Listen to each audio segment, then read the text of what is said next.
여러분, 예수님께서는 세상과 우리 모든 인류의 죄를 대속하기 위하여 십자가의 고난을 당하셨습니다. 죽임을 당하신 것입니다. 그러나 예수님은 죽음으로 끝나지 않으셨습니다. 죽음 안에 머물러 계시지 않으세요. 3일 만에 말씀하신 대로 다시 살아나셨습니다. 우리 주님 예수께서 부활하셨습니다. 할렐루야. 주님의 부활이 오늘 우리 모두에게 큰 기쁨이요 소망이 되기를 원합니다. 먼저 오늘 우리는 말씀을 나누면서 부활주일이 갖는 그 의미와 그 위치에 대해서 우리가 다시 한번 생각해 보고자 합니다. 여러분, 부활주일은 예수님의 이 구원 사역과 이 부활은 그 복음에 있어서 절대적으로 중요한 의미를 가지고 있습니다. 절대적이라는 단어를 붙여서 말씀을 드렸습니다. 절대적으로 예수님의 이 구원 사역과 그 복음에 있어서 부활은 가장 중요한 의미를 갖고 있는 것입니다. 성도 여러분, 그런데 우리가 실제로 교회 생활을 하면서 신앙생활을 하면서 부활주일을 왜소하게 느낄 때가 있습니다. 먼저는 시간적으로 이 부활주일이 오랜 시간 동안 몇 주간에 지속되는 그런 절기가 아니에요. 부활주일, 주일 한 날로 예배하며 지키고 있습니다. 금방 지나가는 것으로 느껴지는 것입니다. 사실 이에 반해서 부활주일 앞서서 우리는 사순절과 고난주간을 그렇게 보내게 됩니다. 사순절과 이 고난주간에는 교회적으로 좀 집중해서 경건과 절제를 훈련하기도 합니다. 사순절 성경 읽기도 하고 사순절 성경 필사도 합니다. 사순절 기간 동안에는 경건과 절제를 위해서 미디어를 금식하기도 하고요, 쇼핑, 오락 또는 유흥을 멀리하기도 합니다. 시간을 내서 기도 생활을 그렇게 하기도 합니다. 특별히 이제 고난주간이 되면 한국 교회 성도들은 고난주간 하면 가장 먼저 떠올리는 것이 있습니다. 뭐가 있습니까? 고난주간 하면 새벽기도회. 고난주간 새벽기도회를 가장 먼저 떠올립니다. 사실 평소에는 새벽기도 하는 것이 좀 어려운 분들이 많습니다. 직장 때문에 또는 교회에서 집이 멀기 때문에 어렵기도 합니다.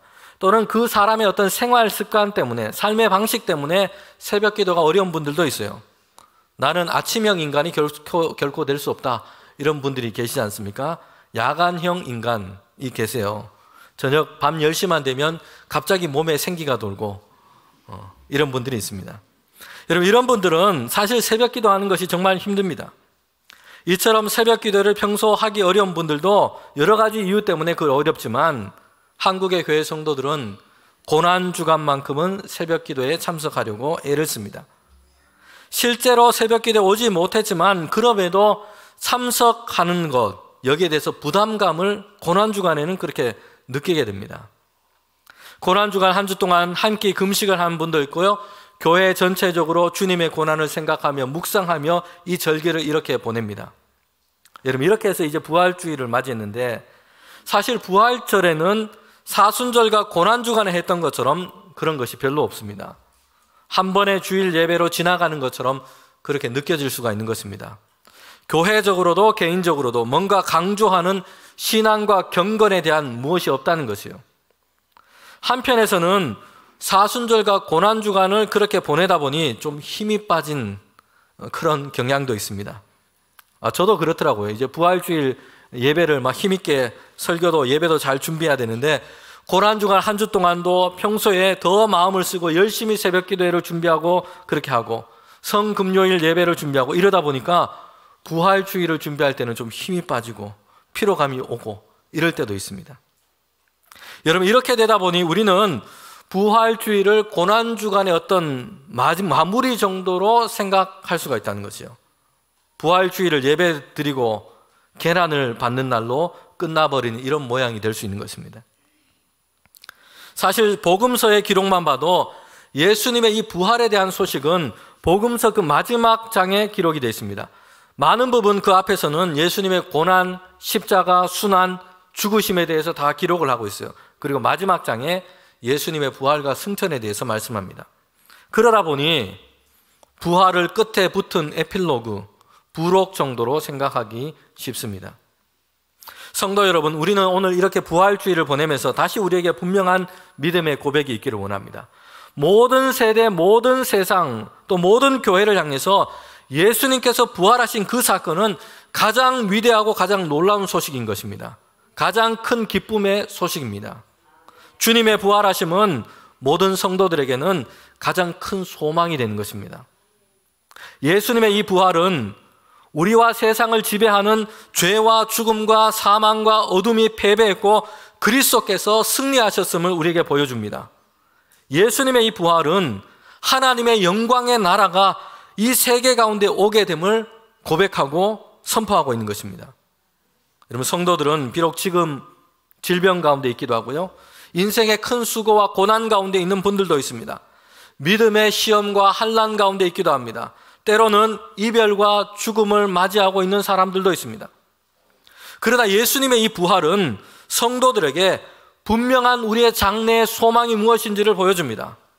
여러분, 성도들은 예수 그리스도 안에서 그 마지막 날에 그리스도 예수와 함께 영원한 생명을 얻고 하나님을 찬미하는 영광의 세계로 들어가게 될 것입니다. 예수님의 부활과 승리는 여러분, 성도들에게 이루어질 그 부활과 승리를 미리 확신한 증거로 우리에게 보여주고 있습니다. 예수님의 승리와 부활 안에는 예수 안에 있는 성도들이 이미 거기에 다 담겨 있는 것입니다. 예수님이 죽음을 이기셨으니 오늘 우리도, 오늘 나의 죽음도 또한 정복되게 될 것입니다. 할렐루야. 성도 여러분, 그러기에 우리는 이렇게 말합니다. 자, 같이 따라 한번 해봅시다. 부활은 복음의 부록이 아니라 복음의 중심이다. 아멘. 예수님께서 십자가에서 고난 당하시고 죽임 당하셨습니다. 그런데 주님께서는 이미 다시 살아날 것을 제자들에게 예고로 말씀해 주었습니다. 비록 십자가의 극한 수치와 고난을 당하시고 큰 고통 가운데서 죽임을 당하시게 될 것입니다. 그러나 예수님은 그 뒤에 분명 부활이 있을 것을 알고 계셨고 제자들에게 이거 먼저 예고로 말씀하셨습니다. 예수님은 뒤에 있을 부활의 영광과 승리 아래서 십자가와 고난과 죽음을 생각하시고 이것을 짊어지신 것입니다. 예루살렘에 들어가시기 전에, 십자가를 지시기 전에 주님께서는 제자들에게 먼저 이 일에 대해서 분명하게 예고로 말씀하셨습니다. 주님께서 말씀하신 이 예고에는 고난과 죽음만 있는 것이 아니었어요. 부활을 함께 말씀했습니다. 각 복음서에 보면 예수님께서 십자가에 고난 당하시기 전에 그 날이 가까이 올 때 제자들에게 먼저 예고로 말씀했습니다. 3번 정도 말씀을 하셨어요. 그런데 그 예고로 하신 말씀은 동일합니다. 사람들의 손에 넘겨져서 고난당하고 죽게 될 것이라 말씀했습니다. 그리고 여기에서 끝이 아니라 이어서 말씀을 하세요. 그렇게 고난당하고 죽게 되지만 그 다음에는 어떻다고 말씀을 하십니까? 내가 3일 만에 다시 살아나리라 주님께서 말씀하신 것입니다. 예수님께서는 그리스도로서 세상과 사람을 위해서 오늘 우리를 위하여 하나님의 이 구원을 이루어 가십니다. 모든 사람들의 죄를 대신하시고 구원하시기 위하여 고난을 당하시고 십자가를 지십니다. 그런데 죽음으로 마침이 되지 않습니다. 그 다음에는 죽음으로부터 3일 만에 다시 살아나신 것입니다. 부활하신 것이에요. 성도 여러분, 예수님의 부활은 갑작스럽게 뜻하지 않게 돌발적으로 일어난 그런 사건이 아니었습니다. 예수님의 부활하심 역시 주님이 이루신 이 구원의 사역 가운데 분명하게 예정되어 있었고 그 중심이 되는 사건이었습니다. 예수님은 고난과 죽음 그리고 부활을 함께 생각하신 것입니다. 주님께서는 장차 얻을 부활의 영광과 그 기쁨 안에서 십자가의 고난과 죽으심을 그렇게 당하신 것입니다. 히브리서 12장 2절 말씀입니다. 히브리서 12장 2절에 보면 이렇게 말씀합니다. 믿음의 주요 또 온전케 하시는 이인 예수를 바라보자. 그는 그 앞에 있는 기쁨을 위하여 십자가를 참으사 부끄러움을 개의치 아니하시더니 하나님의 보좌 우편에 앉으셨느니라. 아멘. 예수님은 십자가만 바라보신 것이 아니었어요. 십자가 너머에, 죽음 너머에 하나님이 이루시는 그 부활의 영광과 기쁨을 이미 본 것입니다. 그리고 그 부활의 영광 안에서 십자가의 고난과 죽으심을 순종함으로, 인내하심으로 감당하시고 짊어지신 것입니다. 그리고 성도들에게 오늘 말씀에 이렇게 얘기하죠. 이런 예수님을 바라보라 라고 말씀하고 있습니다. 성도 여러분, 오늘 우리가 하나님을 믿는 자인데 우리는 세상 가운데 살아갈 때에 소망이 없는 자처럼 절망하고 실망할 때가 우리에게 얼마나 많습니까? 사도 베드로는 그러나 성도들에게 이렇게 얘기합니다. 베드로전서 3장 15절 말씀인데 저와 여러분이 함께 이 말씀을 읽도록 하겠습니다. 함께 읽겠습니다. 너희 마음에 그리스도를 주로 삼아 거룩하게 하고 너희 속에 있는 소망에 관한 이유를 묻는 자에게는 대답할 것을 항상 준비하되 온유와 두려움으로 하고. 아멘. 베드로는 성도들은 예수님을 주로 삼고 살아가는 자들이라고 얘기합니다. 그 속에 품은 소망에 대해서 세상 사람들 가운데 대답할 준비를 하라라고 말씀합니다. 베드로의 이 말에는 중요한 전제가 있습니다. 예수 믿는 성도들을 보면서 그들이 살아가는 삶의 모습을 보면서 세상의 사람들은 의문을 갖게 된다는 것입니다. 그리고 성도들에게 묻는다는 것이에요. 당신은 우리와 다른 어떤 믿는 구석이 있는 것 같은데, 다른 소망이 있는 것 같은데 그게 뭡니까? 이렇게 묻게 되어야 한다는 것입니다. 힘들고 어려운 일이 있는데도 낙심을 하지 않습니다. 가난하고 특별한 것이 없는데도 세상살이에 주눅이 들지 않아요. 사업이 잘 안 되고 병이 들었는데도 원망하거나 실망하거나 좌절하지 않습니다. 어려운 중에서도 오히려 다른 사람들을 위로하고 힘을 줍니다. 자기 일속 챙기기 바쁜 세상인데 선한 일을 행하고 있어요. 그러면서도 그 안에는 기쁨과 평안이 늘 작동하고 있습니다. 심지어는 죽음 앞에서도 평안을 잃지 않고 있다는 것입니다. 여러분, 베드로는 성도들의 모습이 이러하다고 얘기합니다. 왜냐하면 예수 그리스도를 주로 모시고 있기 때문에 그렇습니다. 그래서 예수 믿는 성도들에게 세상의 사람들이 묻는다는 것입니다. 당신은 나와 다른 뭔가가 있는 것 같은데 그게 뭡니까? 당신이 소망하는 게 뭡니까? 당신이 믿고 있는 게 뭡니까? 이렇게 묻게 된다는 것이에요. 사도 베드로는 베드로전서를 시작하면서 여기에 대해서 분명하게 성도들이 믿는 소망의 이유가 무엇인지를 먼저 밝히고 있습니다. 베드로전서 1장 3절부터 4절 말씀인데 다시 저와 여러분이 함께 이 말씀을 읽도록 하겠습니다. 함께 읽겠습니다. 우리 주 예수 그리스도의 아버지 하나님을 찬송하리로다. 그의 많으신 긍휼대로 예수 그리스도를 죽은 자 가운데서 부활하게 하심으로 말미암아 우리를 거듭나게 하사 산 소망이 있게 하시며 썩지 않고 더럽지 않고 새하지 아니하는 유업을 얻게 하시나니 곧 너희를 위하여 하늘에 간직하신 것이라. 아멘.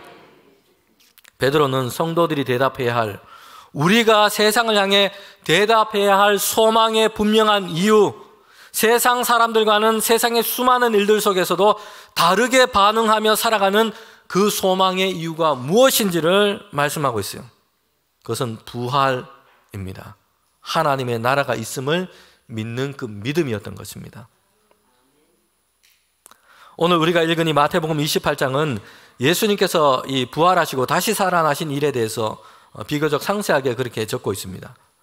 예수님께서는 이 고난주간 성금요일 날 오전 9시경에 십자가에 매달리셨어요. 그리고 오후 3시경에 그렇게 죽음을 맞게 됩니다.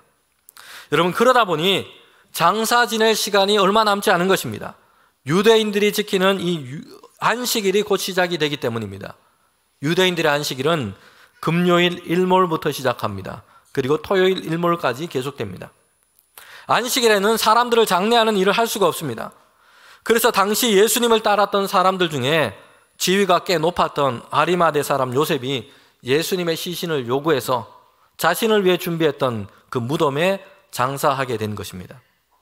오늘 본문의 이야기는 거기에 이어지고 있습니다. 예수님은 이렇게 급하게 안식일 전에 그렇게 장사된 것입니다. 그런데 예수님을 따르던 이 여인들은 예수님의 이 죽음을 슬퍼하고 애도하기도 했지만 또 한편에서는 그들에게 이런 마음이 있었습니다. 그렇게 죽으신 예수님의 장례를 제대로 하지 못했다는 것이에요. 여러분, 유대인들은 장례를 할 때 고인의 몸에 향품을 발랐습니다. 그런데 예수님의 이 마지막 시간은 너무 급하게 흘러갔던 것입니다. 겟세마네 기도하시고 바로 잡히셨고 금요일 새벽에 로마 총독에게 재판을 받으셨어요. 몇 시간 후에 십자가에 달리시고 그렇게 죽으신 것입니다. 더군다나 안식일 앞이라서 급하게 장사를 그렇게 지내게 된 것입니다. 여인들은 비록 늦었지만 이제 예수님의 시신에 향품을 바르기를 원했던 것입니다. 그래서 안식일이 끝나기를 기다렸다가 새벽에 아직 날이 밝지 않은 시간이지만 예수님이 장사된 그 무덤을 향해서 그렇게 가게 된 겁니다. 오늘 복음서의 말씀은 이 여인들이 마음에 품었던 그 헌신을 너무나 잘 보여주고 있습니다. 예수님을 따랐던 제자들 중에는 이런 생각을 하는 이가 아무도 없었어요. 두려움과 실망에 빠져 있고요, 무엇을 해야 할지도 모르고 있습니다. 자신들의 기대와 생각과 달리 예수님께서 고난당하시고 죽으신 것으로 여러분, 제자들은 큰 충격에, 슬픔에 빠져 있었던 것입니다. 뿐만 아니라 제자들은 예수님께서 고난당하시는데 아무것도 하지 못하고 두려움에 다 도망했어요. 스스로 자신들에 대해서 너무 실망했던 것입니다. 이처럼 제자들은 충격과 실망, 슬픔이 교차하는 이런 상태에서 갈피를 잡고 있지 못하고 있어요. 그런데 여인들은 어떠했습니까? 안식일을 지나가기를 속히 기다렸어요. 그리고 안식일이 지난 첫날 그 새벽 시간에 예수님이 장사된 그 무덤을 향해 간 것입니다. 오늘 우리가 읽은 이 마태복음에는 그냥 무덤을 보려고 갔다라고 기록하고 있습니다. 그런데 마가복음에 보면 이 여인들이 왜 그 무덤을 향해서, 예수님의 무덤을 향해 간지 구체적으로 말씀해 주고 있습니다. 마가복음 16장 1절에 보면 향품을 준비해 두었다가 여인들이 예수님의 이 시신에 향품을 바르고자 그렇게 무덤을 향해 간 것입니다. 성도 여러분, 이 복음서에 나오는 예수님의 이야기를 보면요, 이전까지는 주로 예수님의 이야기에 주로 제자들의 이야기가 그렇게 나왔습니다. 그런데 예수님께서 순환당하시고 십자가에 죽으시고 절망의 그늘이 지금 보여질 때가 있어요. 그리고 그 시간을 지나서 이제 부활의 그 시작이 지금 이루어지고 있습니다.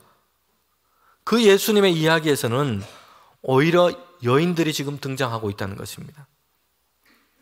이런 면에서 보면 제자들보다 이 여인들이 훨씬 더 그 마음에 담대함이 있었던 것으로 그렇게 보입니다.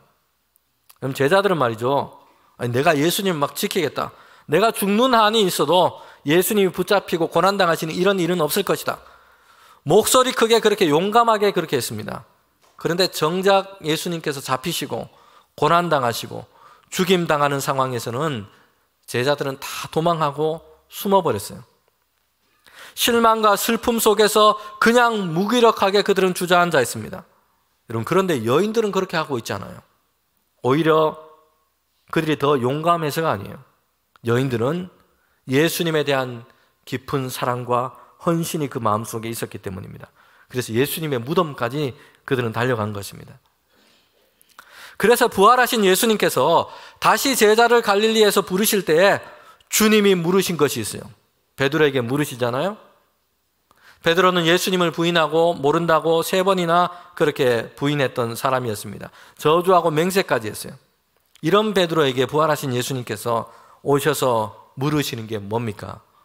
내가 나를 사랑하느냐라는 것이었어요. 내가 나를 사랑하느냐라는 물음이었습니다. 3번이나 그렇게 물으셨어요. 성도 여러분, 사랑이 두려움을 이기게 합니다.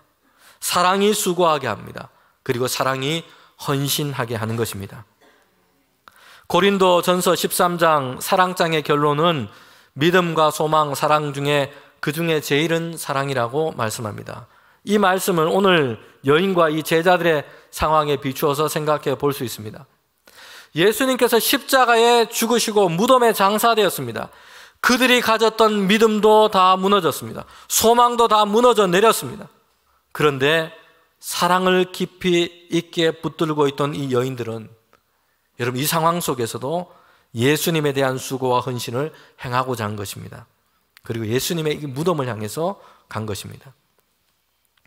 성도 여러분, 우리가 주님의 일을 감당하고 하나님의 나라를 위한 삶을 사는 것은요, 사람의 용기와 실력보다 더 중요하고 더 필요한 것이 있습니다. 사랑인 것입니다. 주님을 사랑하고 세상 가운데서 하나님의 나라와 하나님의 이름이 존귀하게 되기를 원하는 그 뜨거운 사랑이 우리에게 필요합니다. 힘의 차이가 아니에요. 지식과 실력의 차이가 아닙니다. 사랑의 깊이가 그 차이를 만들어내는 것입니다. 여인들은 예수님의 이 무덤을 향해 가고 있지만 여러분, 그들에게는 염려하는 일이 있었습니다.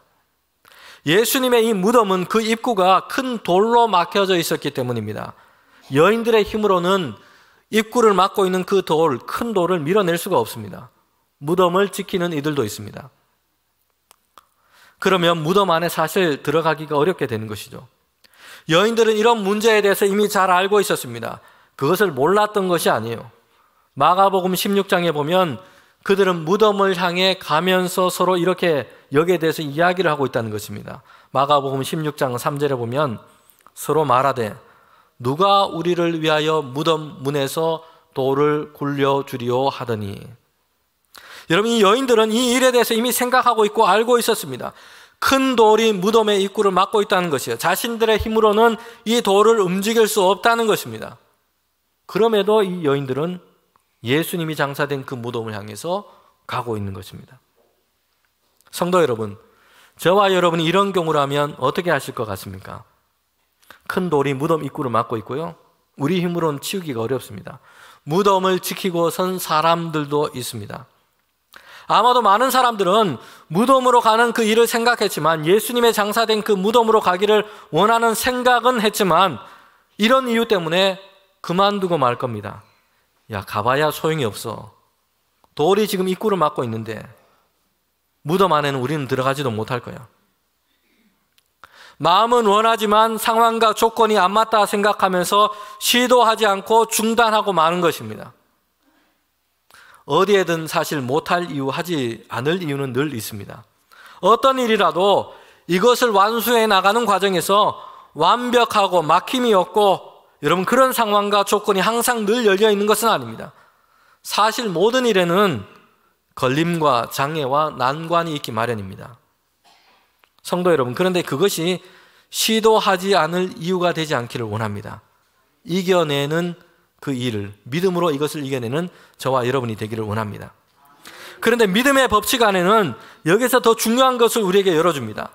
난관과 걸림이 되는 것이 있는데 오히려 그것으로 인해서 하나님의 능력과 하나님의 도우심을 보게 된다는 것입니다. 애굽에서 나온 이스라엘 백성이 홍해를 만나지 않습니까? 건널 수 없는 난관이에요. 그래서 홍해로 인해서 이스라엘 백성은 모세를 원망하고 하나님께 불평했습니다. 그런데 하나님께서 이 바다 사이로 길을 내셔서 이스라엘 백성을 건너게 하셨습니다.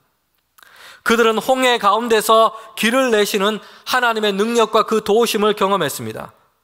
홍해 앞에서는 이스라엘 백성은 원망하고 탄식했지만 결국 그들은 홍해를 건너서 하나님을 찬양하게 됐다는 것입니다. 여러분, 홍해 앞에서는 홍해가 우리의 원망과 불평과 또한 할 수 없음의 이유가 되고 맙니다. 그런데 하나님께서는 이 홍해를 건너게 하셔서 이제는 그 홍해가 감사와 찬양과 또한 하나님의 능력을 경험하는 그 이유가 될 줄 믿습니다. 여러분, 이 여인에게 이런 일이 일어난 것입니다. 무덤에 지금 입구가 돌을 막고 있고 이걸 알고 있었어요. 그들의 힘으로는 그것을 옮길 수 없다는 것을 알았습니다. 그런데 이것 때문에 포기하지 않았어요. 그들에게 주신 마음을 따라서 예수님이 장사된 그 무덤을 향해 갔던 것입니다. 그런데 그들이 무덤에 도착했을 때 이미 돌이 옮겨져 있는 것을 보게 된 것이에요. 여러분, 옮겨진 그 돌을 보니까 자신들이 생각했던 것보다 그 돌은 훨씬 더 컸던 것입니다. 마태복음 28장 2절부터 4절에 보면 이렇게 말씀하고 있습니다. 큰 지진이 나며 주의 천사가 하늘로부터 내려와서 돌을 굴려내고 그 위에 앉았는데 그 형상이 번개 같고 그 옷은 눈같이 희건을 지키던 자들은 그를 무서워하며 떨며 죽은 사람과 같이 되었더라. 아멘. 여러분, 그들은 무덤으로 가보니까 그들이 염려하고 생각했던 이 모든 일이 다 해결되고 끝나버린 상태였어요. 큰 돌을 어떻게 옮길까? 무덤을 지키는 사람들은 어떻게 할까? 이렇게 생각했습니다. 그런데 이런 염려되는 일이 또는 어떤 사람에게는 예수님의 이 무덤으로 가지 않을 그만둘 이유가 되어버리기도 합니다. 그러나 이 여인들은 이런 부분이 있지만, 염려가 되기도 했지만 준비해 놓은 향품을 가지고 예수님이 장사된 무덤을 향해 갔습니다. 그런데 가서 보니 이미 그 일은 다 해결됐다는 것이에요. 천사들은 돌을 굴려버렸고 지키던 사람들은 두려움에 죽은 자처럼 되어 있었습니다. 성도 여러분, 우리의 신앙과 우리의 믿음의 삶에서 필요한 일이 있습니다. 주님의 교회와 주님의 일을 위해서 필요한 것이 있습니다. 세상 가운데서 하나님이 기뻐하시는 일이라면 여러분 우리가 결단하고 먼저 시작하기를 원합니다. 분명 거기에는 걸림돌과 어려움이 되는 부분들도 있을 겁니다. 그런데 그 다음은 하나님께 맡기십시오. 그럼 오늘 성경의 여인들처럼 이미 하나님께서 그 일을 이루어 가시는 것을 우리는 경험하게 될 줄 믿습니다. 여러분, 여인들은 예수님이 장사된 무덤을 향해서 갔는데 거기서 어떤 일이 있었습니까? 무덤이 열려 있어요. 천사가 무덤을 막고 있는 그 무거운 돌을 옮겨버렸습니다. 무덤을 찾아온 이 여인들에게 천사는 이렇게 얘기합니다. 함께 우리 마태복음 28장 5절 6절 말씀 함께 읽도록 하겠습니다. 천사가 여자에게 말하여 이르되 무서워하지 말라. 십자가에 못 박히신 예수를 너희가 찾는 줄을 내가 아노라. 그가 여기 계시지 않고 그가 말씀하시던 대로 살아나셨느니라. 와서 그가 누우셨던 곳을 보라. 아멘. 성도 여러분, 여인들은 예수님을 만나러 온 것이 사실 아니었어요. 예수님의 시신을 보고 향품을 바르기 위해서 왔습니다. 못다한 장례를 다 하고자 한 것입니다. 그런데 무덤은 열려 있었습니다. 무덤은 비어 있었습니다. 예수님께서는 말씀하신 대로 다시 살아나신 것입니다. 무덤을 찾아간 여인은 물론이고 제자들은, 예수님을 따랐던 사람들은 예수님의 말씀은 들었지만 사실 그대로 이루어질 것을 믿지는 못했습니다. 십자가에 죽으셨으나 3일 만에 다시 살아나실 것을 예수님께서 말씀하셨어요. 십자가에 죽으신 지 이제 3일이 됐습니다. 예수님께서 다시 살아나셔서 그들 가운데 오실 것을 기다리고 있는 사람은 아무도 없었다는 것이에요. 무덤을 찾아온 여인들도 주님에 대한 사랑과 헌신으로 이렇게 달려왔어요. 그러나 그들도 다시 살아나신 예수님을 만나러 온 것은 아니었습니다. 무덤에 누인 예수님의 시신을 정리하기 위해서 온 것이었습니다. 그들 역시 3일 만에 내가 다시 살아날 것이다, 주님이 하신 이 말씀을, 그 뜻하는 것이 무엇인지를 알지 못했던 것입니다. 예수님의 다시 살아나심은 사람들의 기대나 믿음의 결과로 이루어진 것이 아니었어요. 사람들은 감히 그런 상상이나 기대를 하기 어렵습니다. 왜냐하면 죽음이라는 것에 완전히 압도되어서 살아가고 있기 때문입니다. 우리는 죽음이라는 말조차 하기를 두려워할 때가 많습니다. 죽음이라는 말을 직접 잘 사용하지 않아요. 은유를 사용하거나 돌려서 말하기도 합니다. 별세했다, 돌아가셨다, 하직했다. 죽음을 바로 직면하기를 원치 않은 이런 마음, 이 두려움이 우리에게 있는 것입니다. 이 죽음에 대한 두려움 때문에 사실 오늘 우리에게 주신 이 복된 이 삶을 우리는 제대로 살지 못하는 경우도 많습니다. 여러분, 우리나라에서는 특별히 병원 승강기에도 보면 4층은 표시가 안 돼 있어요. F층으로 표시되어 있습니다. 죽을 사자 때문에 그렇습니다. 이렇게 예나 지금이나 인류에게 죽음은 끝이고 더 이상 아무것도 가능하지 않고 죽음을 이길 수 있는 것은 아무도 없고 아무것도 할 수 없다라고 생각합니다. 죽음을 상징하는 그 무덤을 막고 있는 그 돌은 그러나 굴러가 버렸습니다. 무덤은 비어버린 것입니다. 죽음의 무덤은 예수 그리스도를 가둘 수 없었습니다. 예수님은 말씀하신 대로 죽음을 이기시고 죽음의 모든 힘과 결박을 끊으시고 다시 살아나신 것입니다. 여러분, 여인들은 무덤에 가서 예수님의 이 죽음을 보고 애도하고자 했어요. 그러나 예수님 안에서 죽음은 죽고 만 것입니다. 그들은 예수님의 죽음이 아니라 예수님의 부활하심을 보았습니다. 죽음의 죽음을 보게 된 겁니다. 그들이 가지고 온 그 향품은 이제는 사용할 필요가 없게 되었습니다. 예수님은 죽음에서, 죽음자 가운데서 살아나신 것입니다. 성도 여러분, 우리가 예수님을 죽은 자 가운데서 찾으려 해서는 안 됩니다. 예수님은 다시 살아나셨습니다. 생명이 사망을 삼키고 승리한 것입니다. 사도 바울은 부활에 관해서 고린도전서 15장에 기록했습니다. 거기서 바울은 예수님의 부활이 가져온 그 승리가 무엇인지를 말씀하고 있어요. 부활의 생명이 사망을 삼키고 이겼다라고 말씀합니다. 죽음과 사망이 패배한 것입니다. 그리고 예수님의 부활하신 그 승리가 성도들에게도 이루어질 승리라고 말씀하고 있습니다. 고린도전서 15장 57절에 이렇게 말합니다. 우리 주 예수 그리스도로 말미암아 우리에게 승리를 주시는 하나님께 감사하노라. 아멘.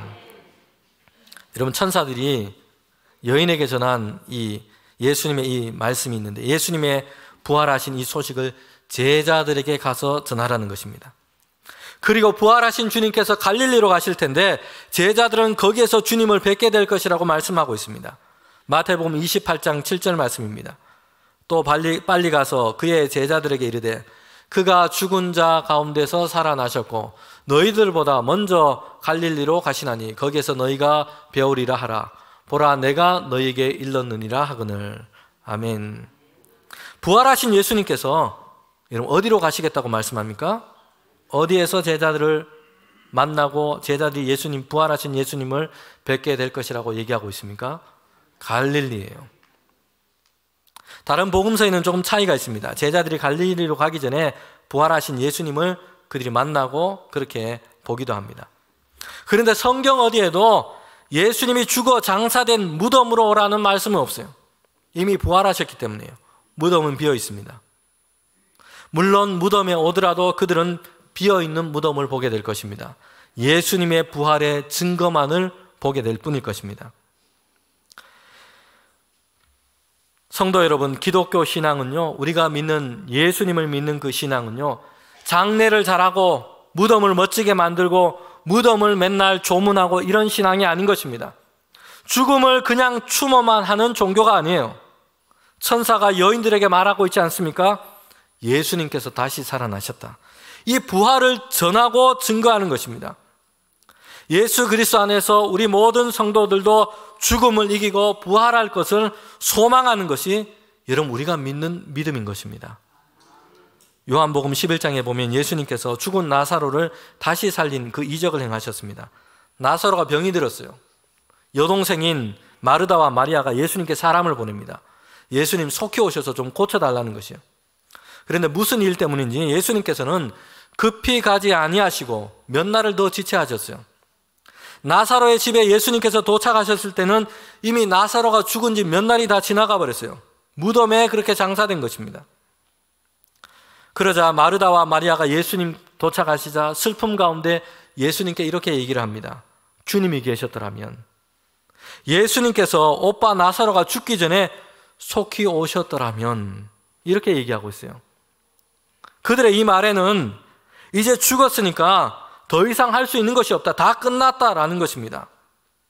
그런데 예수님께서 마르다에게 이렇게 말씀합니다. 내 오라비가 다시 살아나리라. 주님께서 이 나사로를 다시 살리실 것을 말씀하세요. 그러면서 마르다에게 믿음에 대해서 묻고 말씀하시는 것을 보게 됩니다. 우리 마지막으로 요한복음 11장 25절 26절인데 함께 읽도록 하겠습니다. 예수께서 이르시되 나는 부활이요 생명이니 나를 믿는 자는 죽어도 살겠고 무릇 살아서 나를 믿는 자는 영원히 죽지 아니하리니 이것을 내가 믿느냐. 아멘. 예수님께서 마르다에게 물으시잖아요. 이것을 내가 믿느냐. 그 믿음의 내용이 뭡니까? 예수님은 부활이요 생명입니다. 예수님 안에 있는 자는, 예수님을 믿는 자는 죽어도 살겠고 살아서 믿는 자는 영원히 죽지 아니하리라. 영원한 부활의 생명이 예수 그리스도 안에 있는 것, 이걸 믿느냐라고 물으신 것입니다. 성도 여러분, 부활주의를 보내면서 부활하신 주님께서 오늘 우리에게 이 믿음을 물으시는 것입니다. 예수님은 부활하셨습니다. 예수님은 죽음을 이기셨습니다. 예수님은 부활이요 생명이십니다. 예수님을 믿는 사람은 이제 더 이상 죽음 아래 있지 않고 영원한 생명을 얻게 될 것입니다. 그리스도 예수 안에서 나는 죄를 용서받는 것과 몸이 다시 사는 것과 영원히 사는 것을 믿습니다. 아멘.